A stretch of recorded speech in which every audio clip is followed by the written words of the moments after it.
In this video sponsored by BuyMode shopping app.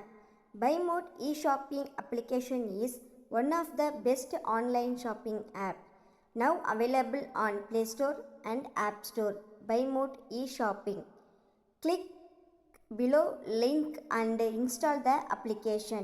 மலைத்தொடர்களின் மடியில் சூரியன் மெதுவாக உதயமாகிறான். பசுமை வாடைகளின் மேல் மஞ்சள் நிற வெளிச்சம் விரிகிறது. பனி இறங்கிய பாறைகள், புறாக்கள் கீச்சும், தூரத்தில் ஓர் அருவி இசைக்கும் ஓசையும், அனைத்தும் ஒன்றாகக் கலந்து அமைதியால் நிரப்பும் ஓர் இடம் அது. அங்கிருக்கும் ஒரு குடிலில் தியானத்தில் அமர்ந்திருந்தாள் செட்டியாரம்மா.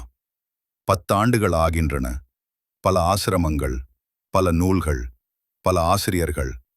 ஆனால் மனநிறைவு எங்கேயும் இல்லை. அந்த நாளும் பெருமழை பெய்த பின்னர் செட்டியாரம்மா மலைவழியாக நடந்தே வந்து அந்நியனான ஒருவரை சந்தித்தாள். அவர் கடற்கரையை நோக்கிய மலைவழி குறுக்கே ஒரு மரத்தடியில் நிம்மதியாக அமர்ந்திருந்தார். அவள் கேட்டாள், நான் பல ஆண்டுகள் தியானம் செய்தேன். ஆனால் என்னால் அமைதி காண முடியவில்லை. சலிப்பே வந்துவிட்டது. அவர் நிதானமாக சிரித்தார். அது அப்படித்தான் இருக்கும். ஏனெனில் நீ தியானத்தை மனதால் அணுகுகிறாய். வெளியுலக பரபரப்பில் சலித்து அமைதி கிடைக்கும் என்று ஒரு எதிர்பார்ப்போடு அதை தேடுகிறாய். செட்டியாரம்மா குழப்பமடைந்தாள். அது தவறா? அவர் ஒரு கல் எடுத்து கடலுக்கு தூரத்தில் எறிந்தார். மனம் எப்போதும் எதிரானதை நோக்கி செல்கிறது. பரபரப்புடையவனாக இருந்தால் அமைதியை நாடும். அமைதியாக இருந்தால் பரபரப்பும் தேவைப்படும். இது அதன் நுட்பம். செட்டியாரம்மா அந்தச் சொற்களில் சிந்தித்தாள். அவளது முயற்சிகளெல்லாம் அமைதியை எட்டும் முயற்சியாயிருந்தன. ஆனால் அந்த அமைதி மாறி மீண்டும் தன்னை குழப்பத்துக்குள் தள்ளியது.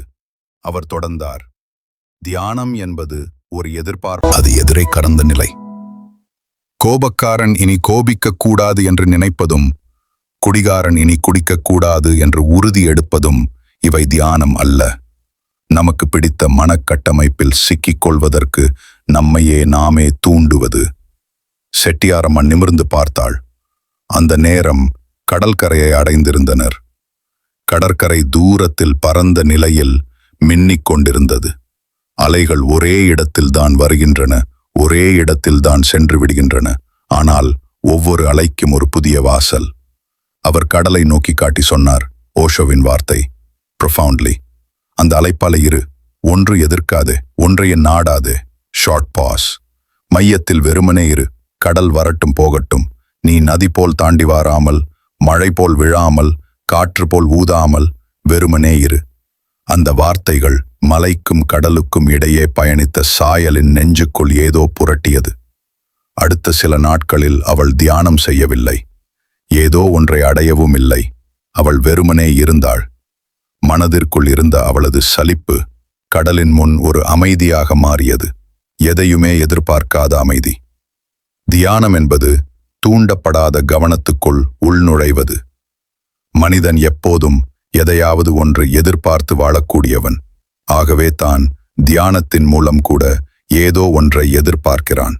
ஞானம் என்பது எந்தவிதமான எதிர்பார்ப்பும் இல்லாமல் சும்மா இரு, அவ்வளவுதான் தியானம். எதுவும் அற்ற நிலை, எதிர்பார்ப்பு அற்ற நிலை. எதை ஒன்று செய்கிறோமோ அதற்கு எதிரானது அல்ல தியானம். எதுவுமே இல்லாததுதான்